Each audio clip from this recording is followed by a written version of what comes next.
Egg, I can't believe it, but it's so delicious. Oh my goodness, eggs are so expensive. That's why today I'm bringing you 3 desserts with ingredients you always have at home. And each one only needs 1 egg. Stay until the end and tell me, which one would you make right now? This flan is creamy, smooth, and doesn't have any sugar. The first thing is to have 4 cups or 800 ml of milk. We're going to separate 1 cup into a glass, and the rest we'll put directly into a large saucepan. Also, we're going to add 1 large egg, size L, and with the help of a fork, we'll mix it. Milk and egg quickly. Now we're going to add cornstarch, 3 heaping tablespoons, or 4 regular ones, about 50 grams, and we're also going to stir it until it's completely dissolved and there are no lumps. The milk in the saucepan over medium heat. And here, we add sweetener to taste. You can use sugar. You can use whichever you like. I just added sugar, but you can make it without sugar, no problem. You can use any sweetener you prefer. For example, erythritol works great. Exactly. While it's heating up, we add pure cocoa powder without sugar or anything. 45 grams or 3 heaping tablespoons. If you want it extra chocolatey, you can add 1 more. The key is to keep stirring and stirring until it dissolves, and then add that milk with egg and gelatin, always stirring without stopping. That's essential. You need to keep stirring and the mixture will start to heat up. When it reaches the right temperature, the cream starts to appear, as if by magic. It begins to turn into cream instead of the liquid we have now. And that's exactly what we're looking for. Once you have it, when it's already a bit creamy, if you have a whisk, that's even better to give it a final stir so you don't get any lumps. Look at this texture I have. This is now ready and prepared to go into a mold. In my case, a round one that's 20 centimeters in diameter. We pour all the cream inside, and with the help of a pastry spatula, rubber spatula, or whatever you call it, we make sure to use every last drop. And we also smooth it out a bit so it's flat on top. And that's it. Now we can take it straight to the oven, which we've preheated to 200 degrees Celsius or 395 Fahrenheit with heat from both the top and bottom. And in my case, without the fan, although that's not really important. After about half an hour, it should be ready. Want to check it? So, if when you poke the center with a toothpick, it doesn't come out too dirty, it's ready. We take it out, let it cool down a bit, and then put it in the fridge or refrigerator. This one's pretty simple. In an hour, it'll be ready. But if you want to prepare it a day in advance, it'll turn out great too. Now all that's left is to take it out of the mold and enjoy. So place a plate on top, flip it over, and it'll be ready. If you want to leave the side we had before facing up, just put another plate on top, flip it again, and voila. Here you have this true marvel. Don't tell me you don't want to try it right now? And you haven't even seen the best part yet. The inside, super moist and chocolatey. Look, look, look, and look again. What an amazing sight. All you have to do is take it out of the mold and enjoy. Look. And now, the most important thing, just like with people, is what's inside. And the inside of this dessert speaks for itself. If just the weight of the spoon makes it break apart, so creamy, so creamy. And now one that surprises because it doesn't need an oven. Perfect when you want something quick and comforting. Perfect. You want something quick and comforting.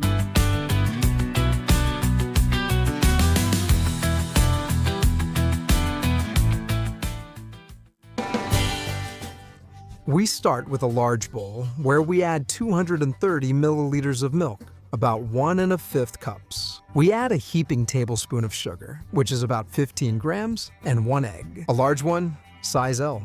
But if you don't have large eggs, a slightly smaller one will work too. It's fine. Add some flavor with a splash of vanilla essence, extract, or flavoring, and mix this a bit. Stir it a few times until it's mostly uniform, then add more. Dry yeast or baker's yeast, 7 grams or a teaspoon. If you want to use fresh yeast, it weighs 2.5 times more, so you'll need 17 or 18 grams. You can add a special touch of flavor to this dough if you want. I just use vanilla, like the recipe I've seen most often says, but you can add orange zest, and I'm sure it'll be fantastic. Anise, cinnamon, liqueur, whatever you can think of. Once it's perfectly dissolved, we add flour, about 3 cups, or maybe a little more. The best thing is to add about half of the flour first. Now you add a pinch of salt, not at the beginning with the liquid, because it doesn't go well with the yeast, always with the flour. You stir it a bit, and you'll have half of the flour mixed in and dissolved in no time. Then you add the other half and stir it a few more times. And soon, you'll see a kind of dough start to form. We need to get a manageable ball that can be kneaded. So, depending on the size of the egg and other things, you might need a bit more flour. If you need to add a tablespoon or 2 more, that's fine. Just add as much as it needs. Then, you knead it a bit with your hands, cover the bowl, and let it rise for about half an hour.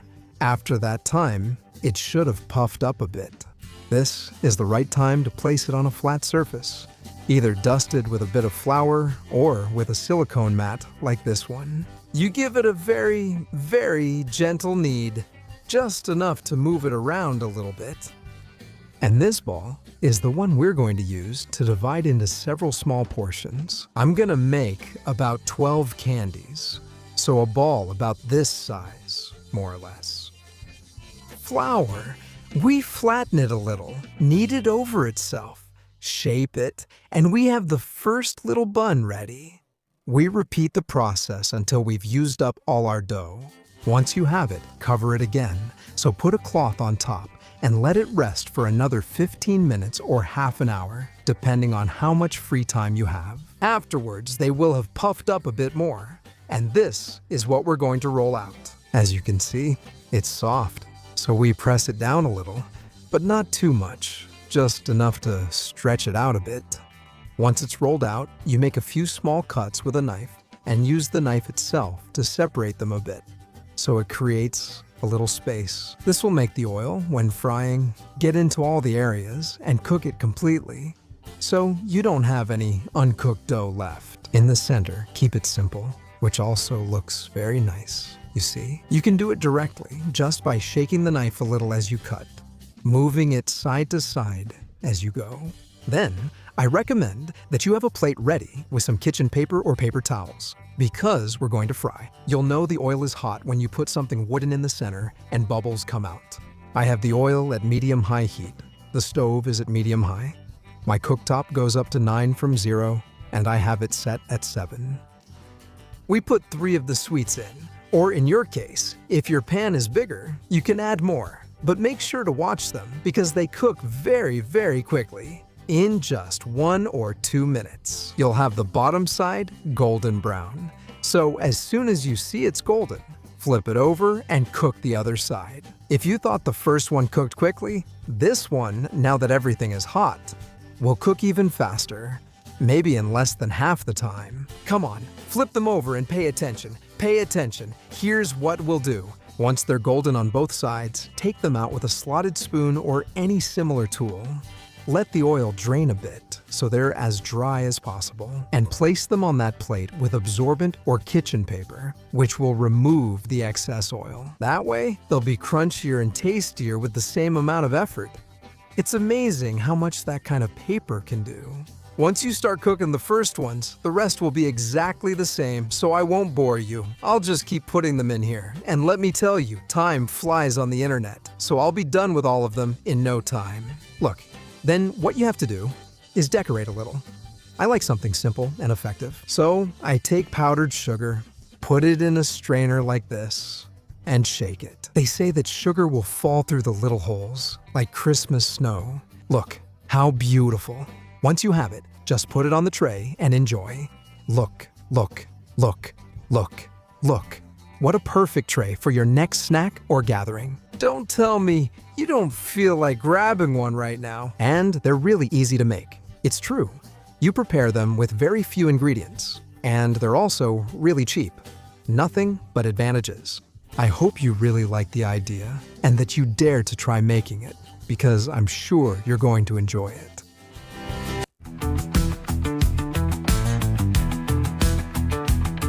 To finish, something quick and always appealing. These fly off the plate, and let's get to the recipe. You'll see how easy it is.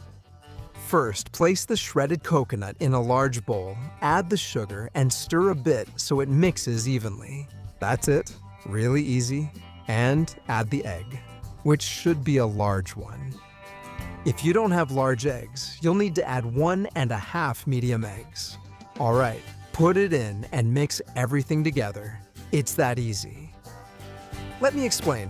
I'm using shredded and dried coconut. If you have access to regular coconut, regular fresh coconut, but not this shredded and dried kind, what you can do is grate that fresh coconut yourself at home and let it dry out so all the liquid drains out. Then you can make these beautiful and delicious cookies, whose flavor I'm sure will surprise you. They turn out really good. It's hard to believe they're so easy to make.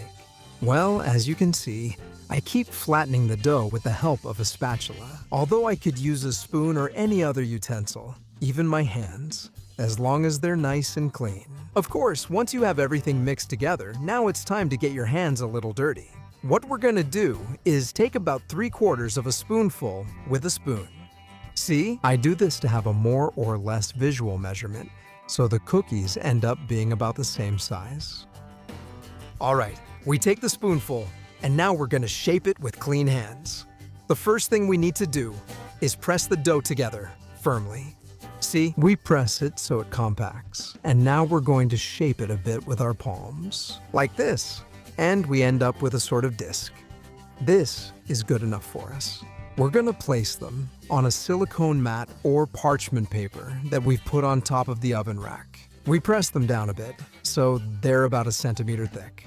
And let's do the same with the next one. We take the dough, press it well with our hands, making sure the dough inside is packed tightly. Press with our palms, form a well-packed disc, and that's it. Another cookie. We're going to place them on the paper and get our hands a little messy, making more coconut cookie discs. Look, one thing I like to do when I make this kind of cookie is to place them and then, with my hands on the sides, shape them a little bit so they look even nicer. Meanwhile, I've been preheating the oven. I have it at 180 degrees Celsius or 355 Fahrenheit, and I put my tray of cookies inside. We're gonna let it bake here for about 30 minutes. When you see that they're nicely golden on top, you can take them out. Remember, heat from both the top and bottom, and if possible, without the fan. Look, mine are ready now. They look amazing, so I can show them to you right as they come out of the oven.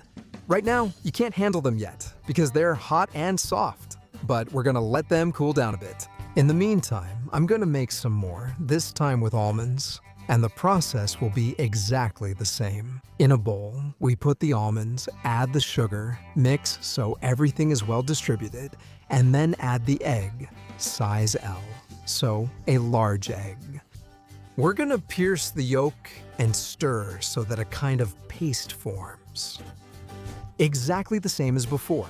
The cookies are gonna be made the same way, with the same recipe, but the texture and flavor will change a little bit. I'll explain it to you at the end of the video. The point is to keep stirring and start forming a dough. In this case, I'm using ground almonds. You could use toasted ground almonds, but I think regular ones are more than enough. If you have raw almonds, you can always grind them with a food processor or chopper. If not, you can buy ground almonds directly. It's up to you. Look, after stirring it for a few seconds, you can see it's starting to come together. Cookie dough texture. You see, it's a classic cookie dough, but with those little bits from the almonds. So they're going to be amazing. We're going to take, just like before, with a spoon, so we have a reference for the size. And make sure they're all similar. So I take 3/4 of a spoon, and with this, we're gonna do the same as before. Make sure your hands are clean. Here, we'll press down less since it's not needed, but we still need to roll it with our palms. We press it down on a silicone mat or parchment paper so that it's about 1 centimeter thick, and then we repeat the process. With these amounts, we'll get about 12 cookies, 12 almond and 12 coconut. If you want more, just double or triple the ingredients. Today, there's no trick or anything.